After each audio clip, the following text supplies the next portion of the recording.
ही थेट दृश्य आहेत सिद्धिविनायक मंदिरातली। राज्याचे उपमुख्यमंत्री अजित पवार आता विधानसभा निवडणुकीसाठी बाप्पाच्या दर्शनानं रणशिंग फुंकतायत। अजित पवार गट, अजित पवारांचा राष्ट्रवादी पक्ष ॲक्शन मोडमध्ये आलेला आहे। एकंदरीतच लोकसभा निवडणुकीतले जे निकाल होते ते अजित पवारांच्या पक्षाला म्हणजेच राष्ट्रवादीला निराशाजनक असेच होते।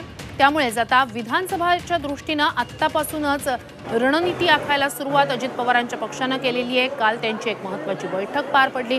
विधानसभेला कशा प्रकारे सामोरं जायचं याची बैठकीत चर्चा झाली। अजित पवारांचं ब्रँडिंग करण्याचं ठरलेलं आहे आणि या सगळ्याचीच म्हणजेच विधानसभा निवडणुकीच्या दृष्टीनंच आता कामाला लागलेला अजित पवारांचा पक्ष स्वतः अजित पवार आणि आपल्या नेत्यांसह आज ते सिद्धिविनायकाचं दर्शन घेत आहेत। त्यासाठी सिद्धिविनायक मंदिरात ते दाखल झालेले आहेत। बाप्पाच्या दर्शनानं विधानसभा निवडणुकीचं रणशिंग अजित पवारांचा राष्ट्रवादी पक्ष फुंकणार आहे। बाप्पाचा आशीर्वाद मागितला जाणार आहे।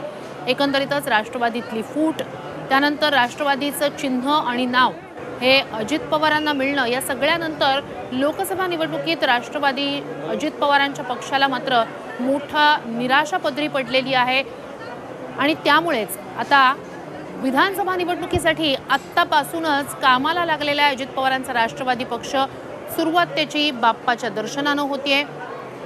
सिद्धिविनायकाच्या दर्शनासाठी आता अजित पवार आपल्या नेत्यांसह, आमदार, मंत्र्यांसह, खासदारांसह दाखल झालेले सिद्धिविनायक मंदिर परिसरात हे सगळे नेते पोहोचलेले आहेत। एक प्रकारे बाप्पाचं दर्शन घेतलं जाणार आहे अजित पवार आणि त्यांच्या नेत्यांकडून आणि विधानसभा निवडणुकीत जी काही रणनीती आखली जाते या पक्षाकडून त्याला यश मिळावं। विधानसभा निवडणुकीसाठी दृश्य आपण पाहतोय, उपमुख्यमंत्री अजित पवार आपल्या नेत्यांसह सिद्धिविनायकाच्या दर्शनासाठी पोहोचलेले आहेत। विधानसभा निवडणुकीचं रणशिंग इथूनच ते फुंकतायत।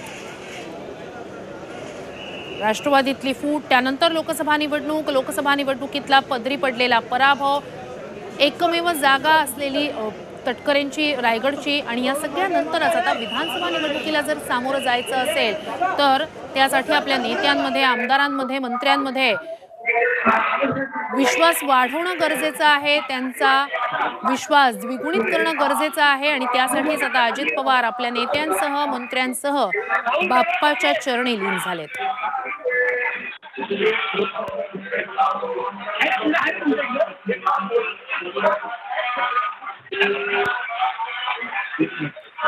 ही दृश्य आपण पाहतोय सिद्धिविनायक मंदिरातली। विधानसभा निवडणुकीची खरं तर अजून घोषणा व्हायची आहे, मात्र सगळेच पक्ष विधानसभा निवडणुकीच्या तयारीला लागलेले आहेत। अशातच अजित पवार गट मात्र, अजित पवारांचा राष्ट्रवादी पक्ष मात्र विशेष करून विधानसभा निवडणुकीच्या दृष्टीनं आत्तापासूनच तयारी करतोय, कारण लोकसभा निवडणुकीत जे झालं ते विधानसभा निवडणुकीत होऊ नये।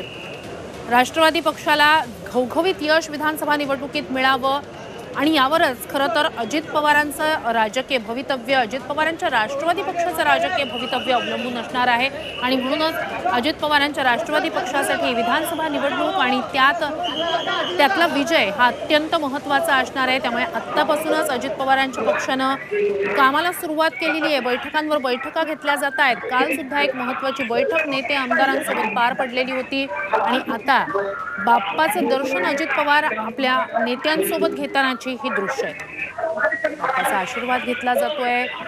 विधानसभा निवडणुकीतील विजयासाठी एक प्रकारे बाप्पाला साकडंच घातलं जातं, कारण राष्ट्रवादीतली फूट, त्यानंतर अजित पवारांसोबत आलेले हे सगळे आमदार, नेते, मंत्री या सगळ्यांचंच राजकीय भवितव्य हे आगामी विधानसभा निवडणुकीवर अवलंबून असणार आहे।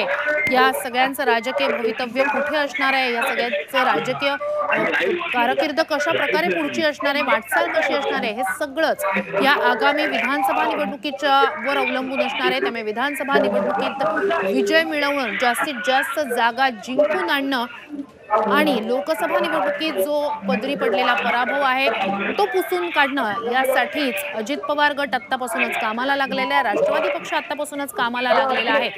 शरद पवारांच्या पक्षानं लोकसभा निवडणुकीत घवघवीत असं यश मिळवलं, म्हणजेच राष्ट्रवादीची शक्ल झाल्यानंतर हे दोन्ही गट जे आहेत त्यांच्यासाठी लोकसभा निवडणूक जितकी महत्त्वाची होती आणि मग या लोकसभा निवडणुकीत शरद पवारांच्या पक्षानं जवळजवळ 80% असा स्ट्राईक रेट दाखवलेला आहे। दुसरीकडे अजित पवारांना मात्र लोकसभा निवडणुकीत दमदार कामगिरी करता आलेली नाहीये। त्यामुळेच अजित पवारांच्या राष्ट्रवादीला आपलीच खरी राष्ट्रवादी हे जर दाखवून द्यायचं असेल, हे सिद्ध करायचं असेल तर विधानसभा निवडणूक अत्यंत महत्त्वाची असणार आहे।